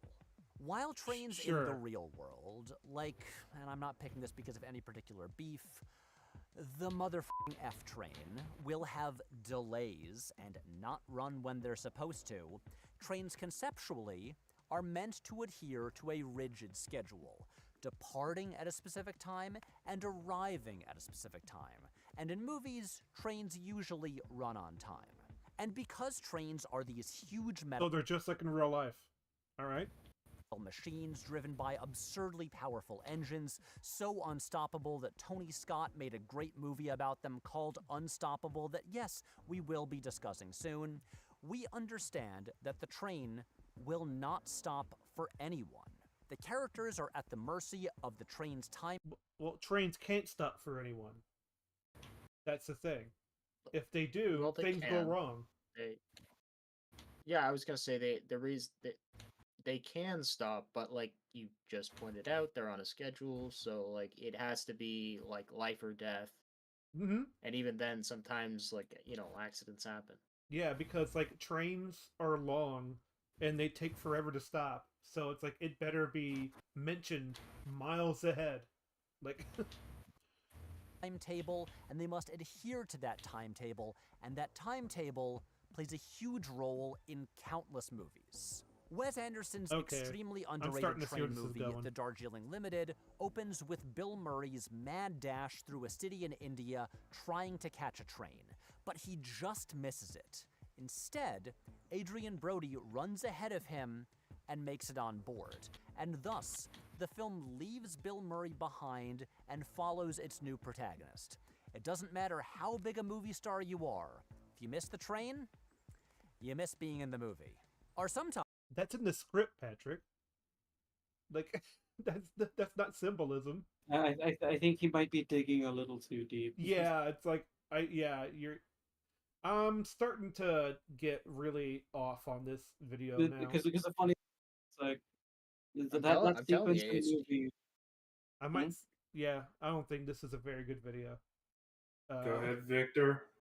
No, like I was just gonna say, like he brought up another movie. He's like, oh, we're gonna talk about that movie later. Yeah, it's funny because it's like, yeah, that movie, like that sequence where it's like, yeah, it's like you think initially, oh, he's the main character, but then they pick a new one. It's like, yeah, that's a nice little like kind of bait and switch for the movie to kind of do something interesting. Also regarding a train, because it's like, it's like he managed to get it while the other guy didn't, so you can sort of see how it's like, oh, we think this guy is doing it, but no, it turns out the other guy was just faster. It's just a neat little tidbit about like, because as a person in the real world, that's a meta thing. It's like it's not, but then it has nothing to do. It's because he missed the train, therefore he's not the main character. Like, no, that's just it's neat just bait and switch for the writing. Yeah. Yeah, I think we're gonna stop. This video feels very meandering. Yep. I kind of. The thing is, the thing I'm getting is, it's like if the guy really wants to talk about trains, he can do it in a far better way. This just feels be more concise. Like this feels more like, the thing is, I've seen people who are very passionate about concepts go into it and have like a lot of fun, but this one just feels like he just keeps going. He's either repeating a point or just not actually getting to a point, and occasionally will say something interesting. And then when he says something interesting, he'll cut it off and then go to a next point. Yeah. It's like, oh. It's like, elaborate, motherfucker. Elaborate. Mm-hmm. Yeah, I think he is making points, but he doesn't elaborate enough for it to stick. Why? Gaming is dying, this is why. What the heck? I just put a couple videos. Oh If God, you closer want to look. cover I'm not something sure. I'm not else. sure if I can. I'm not sure if I can take closer look. I can take him. I don't know. Like Or that one's about writing. The other one's about gaming. So it's kind of like whichever. If you wanted to cover something else. Yeah, I'll probably you know, I think the wind has been blown out of me when it comes to covering a video on the street. Because man, hold on, I just want to see what else is in this. The destination. Terrific movie, and also, it's only 72 minutes long. The aforementioned Silver Streak also I'm compartment just going to on skip a train around a that bit. just had a New Year's Eve costume party, using only their wits, crazy outfits, and the high. He's still doing it though. It's like really, train stations are about romance. This is why the. Oh my gosh. I mean, they're about. You could make them about a lot of things. Oh, They're look not at this. just Cinema romance. and the railway, or rather between the machines that comprise them. The This is locomotive, the same quote. the wagon, and the projector. Were you Like gonna the say railway, something, Victor? Cinema constitutes a new No. temporality, he was which talking is not about only dependent on the destruction of you know, traditional temporalities, the train but station also is bound up with a new romance, value and system. it's like it could be The about a enjoyment lot of speed, things. the If I'm being honest, discovery of you can glean a lot of symbolism out of a train station. Like literally, Harry Potter uses a train station as a symbol of like kind of moving on to the afterlife or choosing to stay. That's the Matrix, isn't it? Yeah, the Matrix also does that. I thought It's like they there's a used lot it of as a way to ways get to to use. There's a lot of Hogwarts. ways to use train Yeah. stations as allegories or ways to like describe different concepts. It's not just romance. It's about a lot of things. It's about leaving. It's about connection.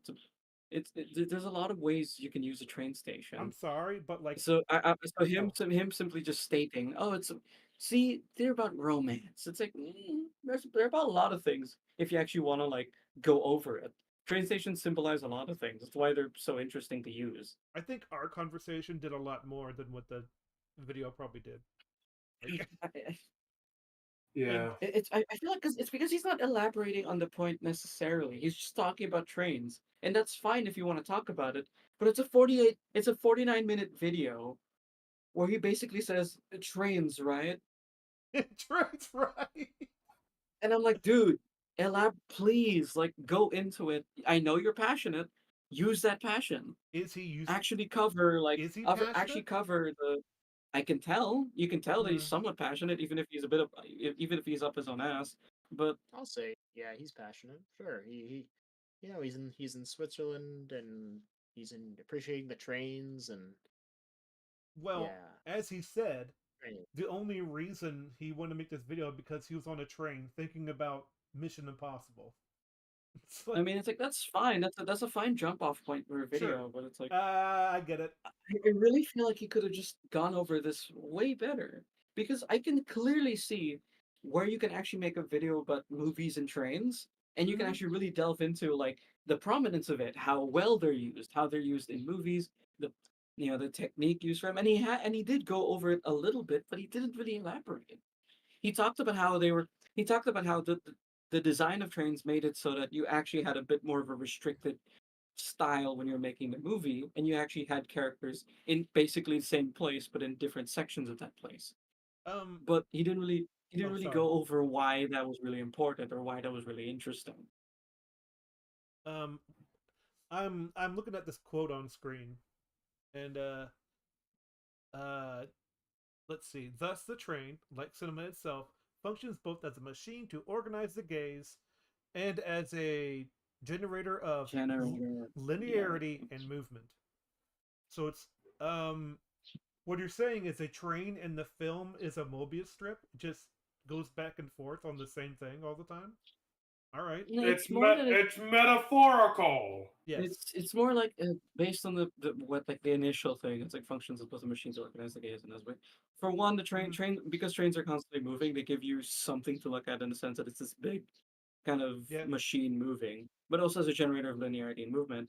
Because trains are always on the move, you can basically say that they're also a kind of a symbol of the plot moving along or characters moving along. They have a destination that they're going to. Because of the fact that they're going somewhere, because of the fact that they're always moving somewhere, you can kind of use it as a symbolism for moving the plot along as well, or moving the story along.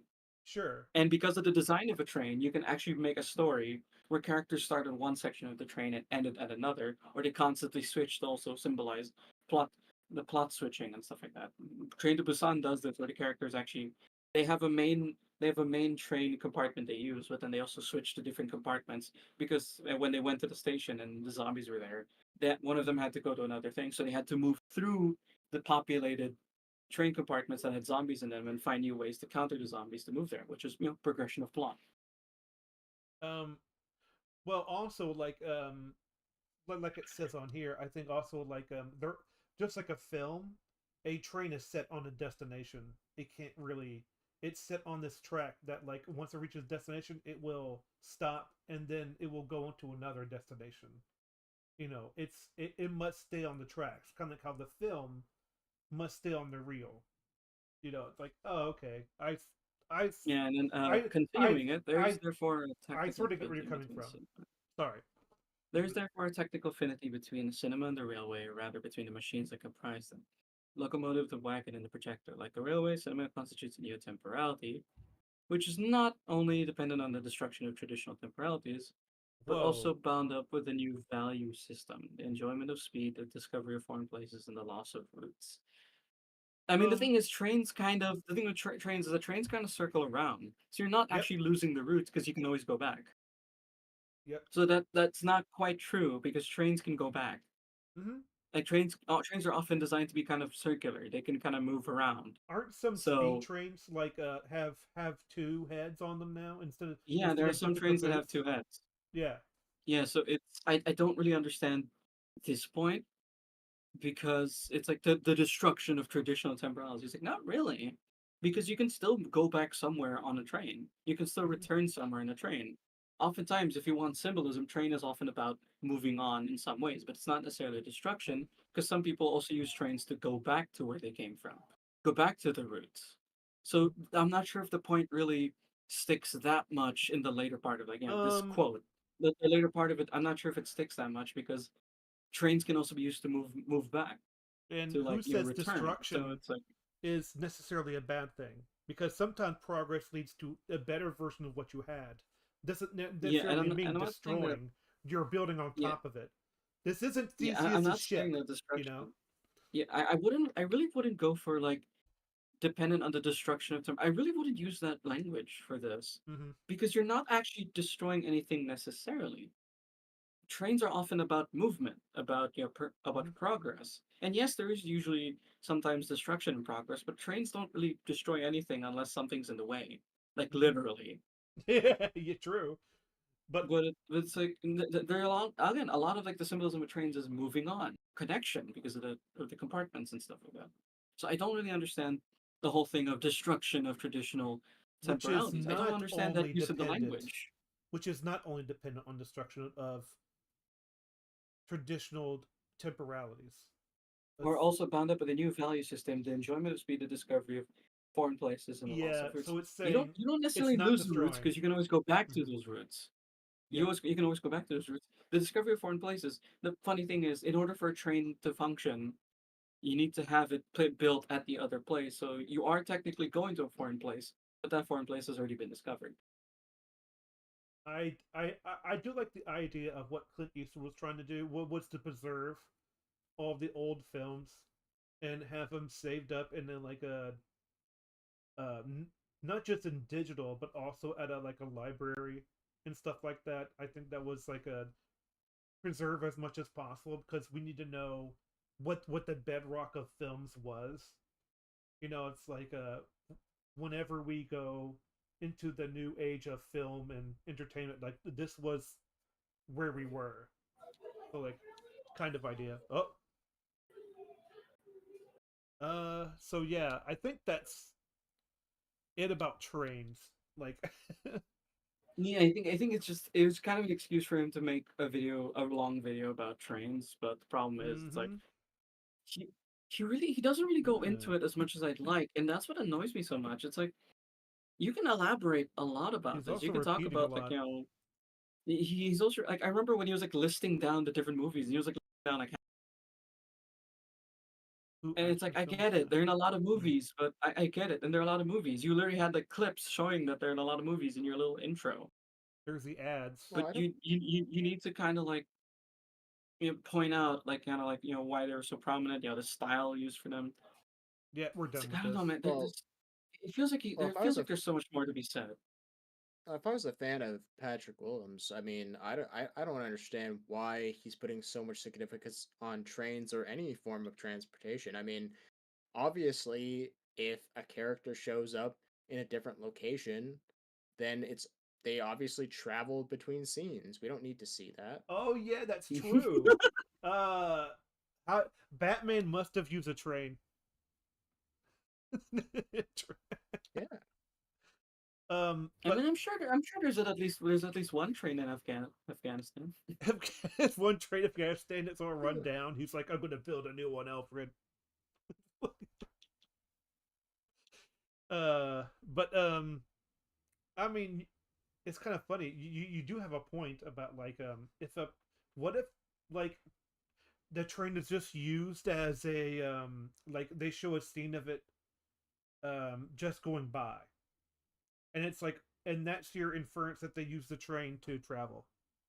Like they weren't even, there's no scenes on the train. They're just using it as a transportation. What do you call a establishment shot for the next one? Like you could do that too. So it's like you don't always have to use trains. Is kind of the point. So films are not obsessed with trains. I don't think that's a thing. I still don't think that's a thing. No, he just is. I just think that like it has this strong cultural heritage, and that's why we do it. There, I solved it. I solved it. So yeah, thanks for coming by, guys. And we'll see you guys later. Sorry for disappointment, but like yeah, it's kind of a. I had no idea. I think I should probably pre-watch some of this stuff, but I kind of the reason why I don't is because I want to make sure that like I want my real reaction, I guess. But as a host, I should probably put myself to a better standard. This is what you get with Patrick Williams. Mm-hmm. Just so you know, in future, I posted a video of his in the chat, and that was the last one I watched, and I think that one was like, I don't know, 50 some minutes. Good. And golly, it's yeah, he just, this is his style of video for the most part. 15 minutes. I will say the editing is good. It's yeah, sure. It's quite good. It's he neat. Doesn't edit his own videos, so he does edit his own videos. No, he doesn't. Oh, okay. Well, that's because he's on Nebula. He probably has like 5 people do it. But still. Well, anyway, I posted a few videos in the chat. The bottom one is 11 minutes long. If you want to cover that one next time, or sure. Look, I guess if you're ending it here. I kind of want to. If I ever hop on one of these, I kind of want to see the Caving is Dying one because I'm just curious. Which one that is one that is one also by? a long. That one's a long video, but God, it's been a while since I covered it with a couple of friends of mine. That one was pretty entertaining. That does sound like what does Is it typical kind of humor because AAA studios aren't doing well? I don't remember. Like I said, it's been a while since I watched it. Is it because it's woke argument? I wonder. No, I don't think it's that. This is Closer Look. I don't think Closer Look's ever used the woke argument in any of their videos. In fact, Closer Look is pretty progressive. The Closer Look one is how to introduce a character. That's how they. I think we've done that one, haven't we? Like, I don't know. Is a Closer Look the guy who did the oh, here's how you do it, and here's how you don't do it. Is that the guy who did that? I don't know, but like, anywho, thank you guys for coming in. Oh yeah, and does anyone want to shout out their stuff before we go? I have made one YouTube short, and it is the only thing I have uploaded. Though I wouldn't recommend seeing it if you're looking for me to review or criticize anybody. That'll come much later when I actually have stuff in order. Like I said, I haven't been able to make any progress. A Marvel. But if you just want, if you want good laughs, yeah, my first YouTube video / short is just me. It's just me having fun with my friend as we just do stupid stuff. What kind of stupid stuff? Okay, so yeah, last night I was hanging out with my friend and we were kind of looking through HBO Max. We were looking through HBO Max to find a movie or show to watch, and as we were scrolling by, we were getting a little bored. So we just decided that I would just sing movie or show titles, and it got so hilarious to the point where I was like, all right, I'm recording this, and then we recorded a few clips that I compiled together into a short. It gets funnier and funnier with each clip. It's great. All right.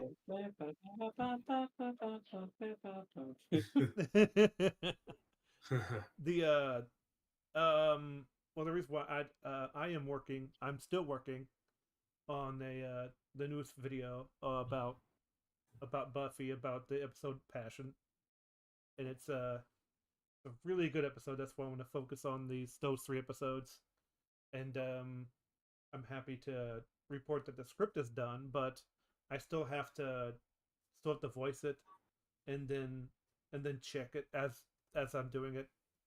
The third draft, I like to call it, like. So yeah, but still, it's in the making. It's going slower because they ran out of ink, but I should be able to do it from the computer just as well. It's just that I prefer to have a physical copy of a script. So I am planning eventually. I'm probably going to start writing it once I get to the US on March 5th.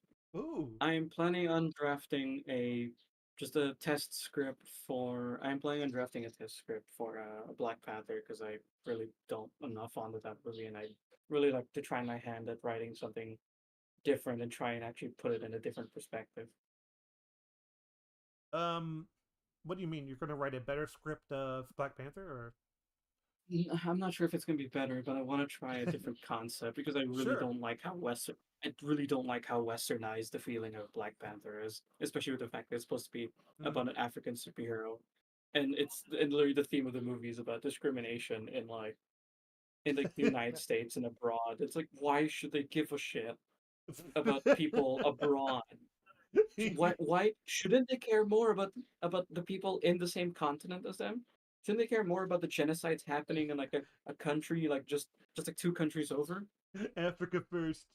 Like I mean that's the thing. Shouldn't you? Yeah. Shouldn't you? It should. Yeah, it's like, especially for them and how and closed off they are. It's like I kind of want to go into the concept of like, is it better if you like do nothing and you kind of close yourself off to ensure that your country is like safe, or do you risk kind of exposing yourself to others because you feel the need to do it? It's kind of like when you're given power, what do you do with it? Well, when you're given the power to help, what do you do with it? Well, to test a man, you give him power, sort of thing, you know. Yeah, and I want to do that where it's like we've seen, and I want to go into like, you know, how T'Challa is like we've seen T'Challa as Black Panther and kind of getting over his revenge story, but you know, like, what does he do now that he has the responsibility to his kingdom? All right, I think that's it, and bye people.